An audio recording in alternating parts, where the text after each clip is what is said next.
রাজধানীর বনানীর C block del জননী ভবনের ৫ তলায় ২ বছর আগে new standard finance and commerce MCS limited নামের একটি আর্থিক প্রতিষ্ঠান চালু করেন মোবারক হোসেন।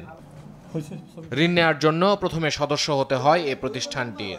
অগ্রিম নেওয়া হতো ঋণের 10% টাকা। এরপর সময় বেঁধে দেওয়া হতো ঋণ বিতরণের, কিন্তু নির্ধারিত সময় ঋণ চাইতে গেলে উল্টো করা হতো নির্যাতন। অনেক গ্রাহক যখন অস্থিরতা জড়ায় যায় তখন এখানে আসলে একটু উচ্চবাচ্য করলে তাদের টর্চার সেল আছে। ছাত্রলীগের কিছু ছেলে পেলে ওই যে আস্থা নামে যে মহিলাটা আছে উনি তাদেরকে ডাক দেও উত্তম মাধ্যম বিভিন্ন ধরনের ব্যবস্থা নিত। আসলে আমরা এই টাকার জন্য আজকে 8 মাস পর্যন্ত ঘুরতেছি।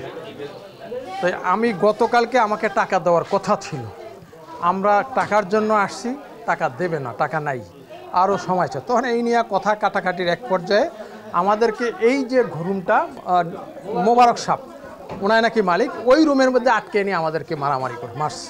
আমি আমার ফ্যামিলি থেকে আমার বড় ভাই, এই যে আমার খালাতো ভাই আছে, খালাতো ভাই, আমার বড় ভাই, আমার ভাইয়ের বন্ধু, আমার নিজের চাচা শ্বশুর, আমার ফুফাতো বোন, এদের যাদের যাদের ছোটোখাটো লোনের দরকার, এখানে দেখতেছি কোনো মর্গেজ লাগতেছে না, বলতেছে মর্গেজবিহীন। তো আমি বাসায় যে বলছি তারা আগ্রহ প্রকাশ করছে, তারা আসছে।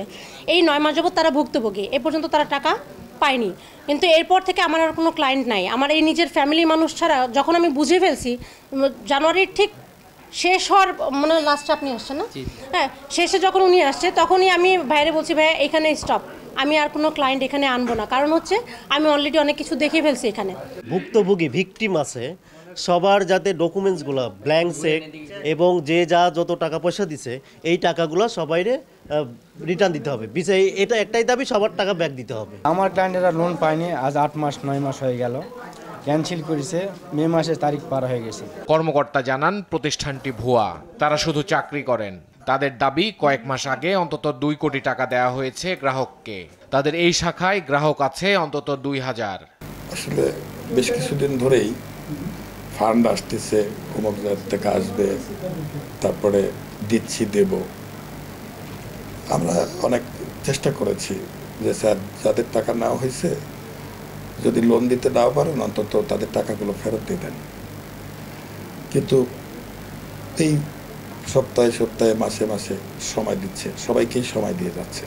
প্রত্যেকটা ক্লায়েন্টে আসে, আসার পরে টাইম দিয়ে দেয় না। পলিসি মেকিংয়ের পেপারস কোনোটাই আমার কাছে নাই। এখানে আমাদেরকে দেখানো হয়েছে যে পেপারস আছে এবং আমাদের এখানে ট্রেড লাইসেন্সও হোল্ড হ্যাঙ্গিংয়ে রাখা হয়েছে, আপনারা চাইলে দেখতে পারেন। তো এটার উপর বেস করেই আমরা আসি না। আমার সাথে মালিক পক্ষের সাথে কোনো সম্পর্ক নেই, আমি জাস্ট এমপ্লয়ি, কোনো সম্পর্কই নেই, আমি জাস্ট এমপ্লয়ি।